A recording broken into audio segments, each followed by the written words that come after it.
to discuss about the concept of stored program organization organization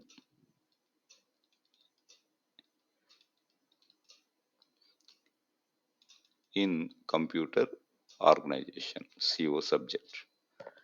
So first of all we can understand what is the basic operation of the computer. The basic operation of the computer is store the instructions and data, and the second one is the execute these instructions to perform certain operations or to perform certain tasks. So only these are the two basic and fundamental operations of the computer.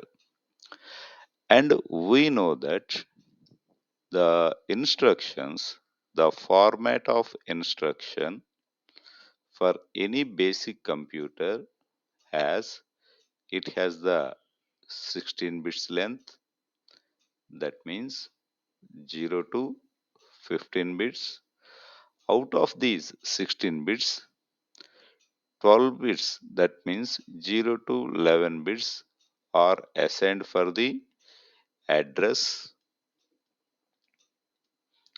This address is the memory address where data is available, and this part is known as the opcode part, which represent the what kind of the operation to be performed by the computer.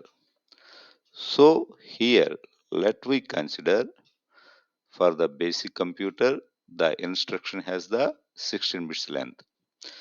So to store these instructions and data, I am also consider the memory, right? The capacity of the memory for the basic computer is 4096 words. Let us consider this is the memory block. It has the several locations, right? This is the memory. It has the several locations. The address of the first location is 0. That is, I am going to be here. I put this simply 10, but here I represent. Please observe that, right? The address part has the 12 bits. That means really there are the 12 zeros, right? And the final address of the location is, I am going to write 4095. Total number of capacity of this memory is 4096 words, because in the instruction the address part has 0 to 11, total 12 bits. So 2 to the power of 12 equal to, I am going to be calculate 2 to the power of 10 into 2 square. 2 to the power of 10 equal to 24 into 4, that equal to 16, 8, 9, 0, 4096 words. So I am going to be consider this is the capacity, memory capacity of the basic computer, and each and every location has the 16 bits because this instruction or data to be stored here. Hence, I am going to write that 4096 by 16. That means total locations and each location has 16 bits. But friends, we can understand one important concept, that is this memory this memory also divided into two parts. Actually, generally we feels that the instructions and the data stored simultaneously or stored combinedly one after another in the memory locations. But it is not true, right? The instructions and the data stored separately in the memory. Suppose in the memory, in this part, we store the instructions, and in this part, we store the data. The both are stored separately. Hence, these are the some fundamental and introductory concepts to understand the stored program organization. Now, how the program is executed by the computer, I can consider for the basic computer, there is a memory whose capacity is whose capacity is 4096 words, and each word consisting of the 16 bits, and this is divided into the data part and instruction part. This is the memory, right? And one at least one instruction, the instruction is like that, that is opcode part and address part. It has the 16 bits, right? And to perform the operation, all the operations are done within the processor in the registers. Hence, one processing register, that is known as the accumulator, right? Its capacity also be 16 bits. So, how it will be executed, right? The first of all, the instruction which is stored within the memory is fetched to the processor register. That means we are going to be get the instruction from the memory. After that, we analyze the instruction, or simply say that decode the instruction. In the decoding phase, we can understand what are the things in opcode. That means what kind of the operation to be performed, that is either addition, subtraction, or multiplication, or anything else. And then we are going to be fetch the data from the memory, and finally we execute the instruction. Remember carefully, first of all, we can fetch the instruction from the memory. This is the first step. And then we can analyze the instruction. This is the second step. After that, we fetch the data, required data. This is the third step. Finally, the data is processed or executed. So, These are the four fundamental steps while executing an instruction. I will explain with an example. Let us consider this is the memory unit. This is the memory unit, and this is the accumulator register, right? In this memory unit, in the memory location 20, we have an instruction that equal to like that 0 add 200, right? I will explain and how it will be performed, right? So we have here have an instruction add, that's all.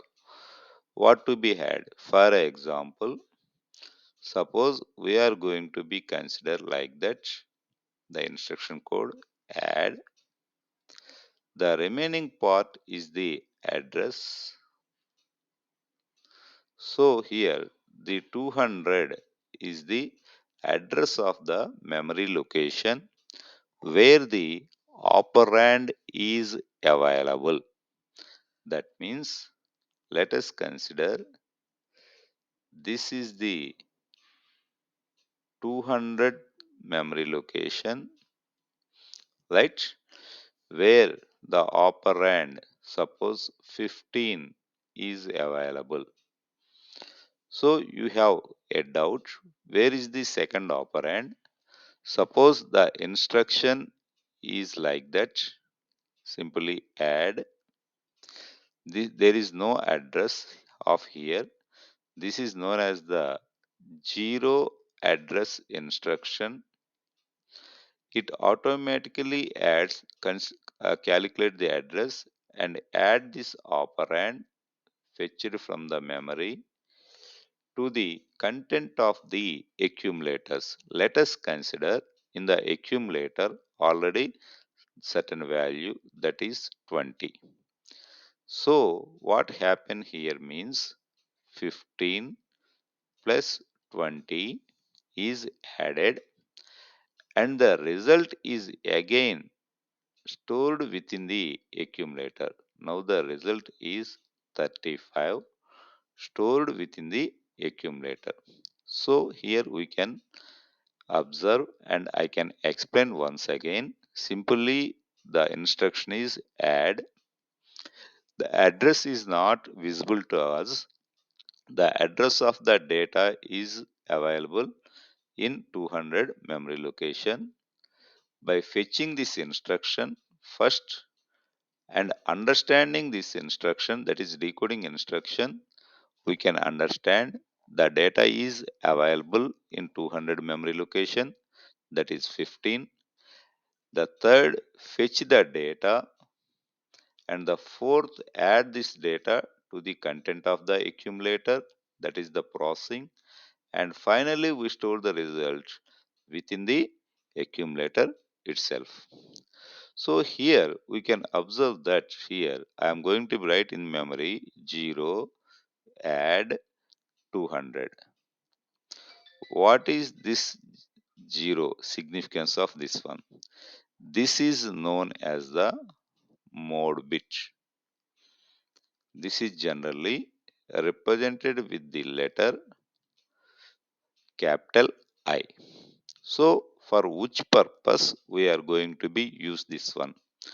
There are several kind of the instructions. I simply say that simply add, right? There is no address. This is the zero address instructions. Sometimes we are going to write add hash 15. That means this opcode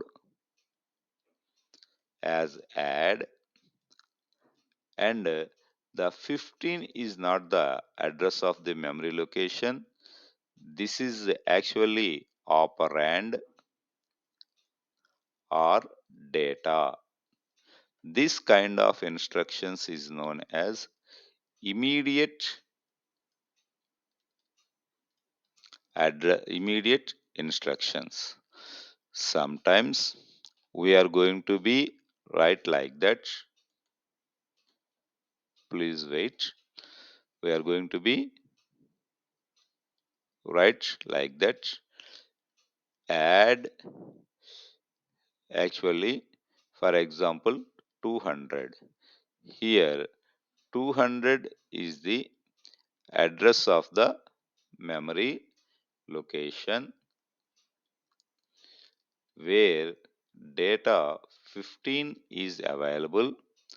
Such an instructions is known as a direct instructions.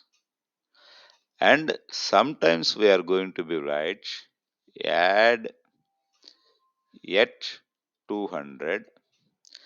This is known as the indirect instruction,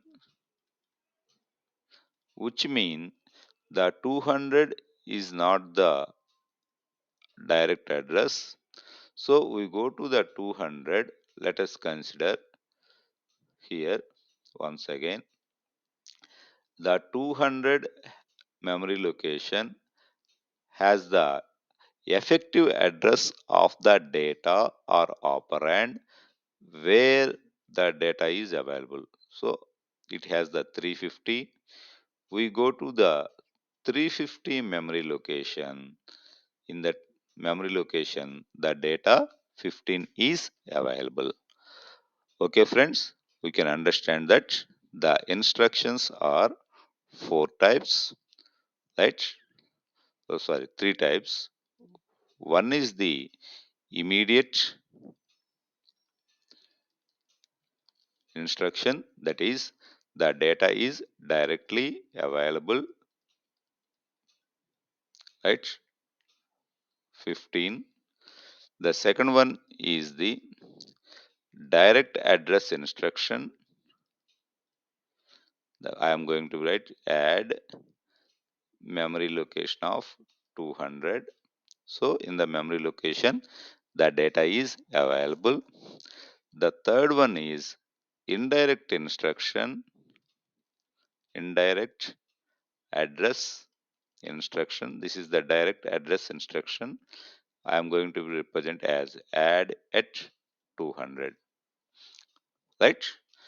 So to represent the indirect address, we can change the format of the instruction, right?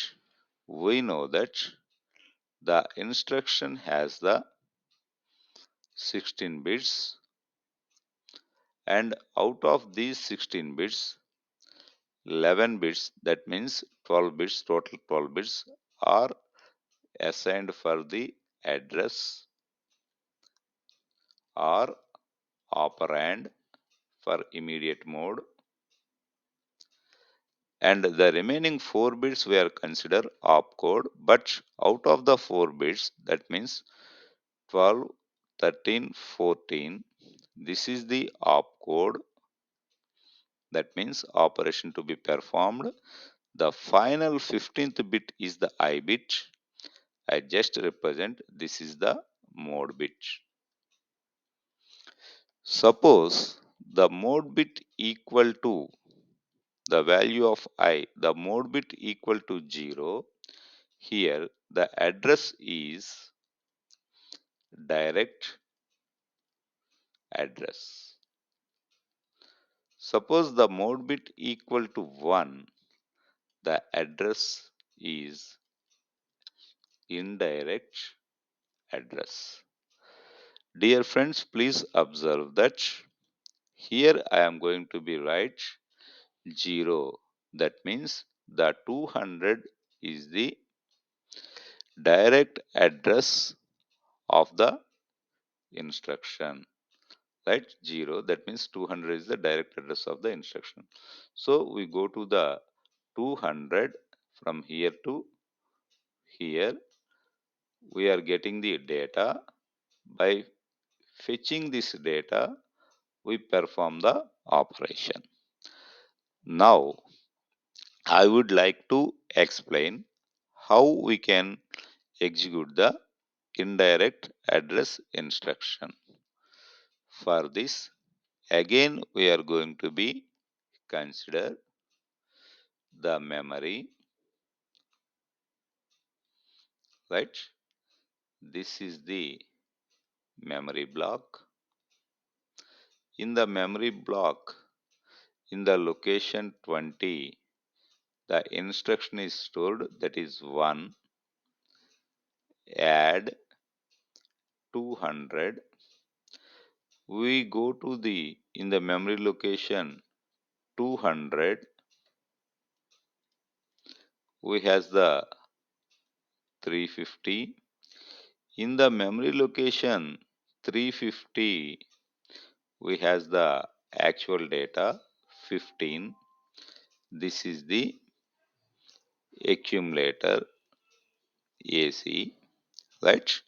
Now the instruction is 1, add 200. First of all, we fetch the instruction, that means we get the instruction to the processor register, right? And then we can decode or understand this instruction. This is the immediate, not the immediate, not direct. This is the indirect, because 1 is placed in the mode bit position.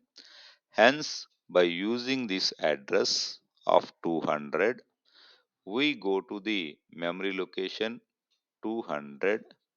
In the memory location, there is no data. Again, there is the address 350. By using this address, we again go to the location 350. Then we get the data 15. By fetching the data to the accumulator, right? So we are going to be perform the operation. So the result is 35. Here we consider already some value 20 is in the accumulator. Then again we stored within the accumulator. Okay friends, it is a very lengthy video. I hope you can understand the stored program organization. Thank you.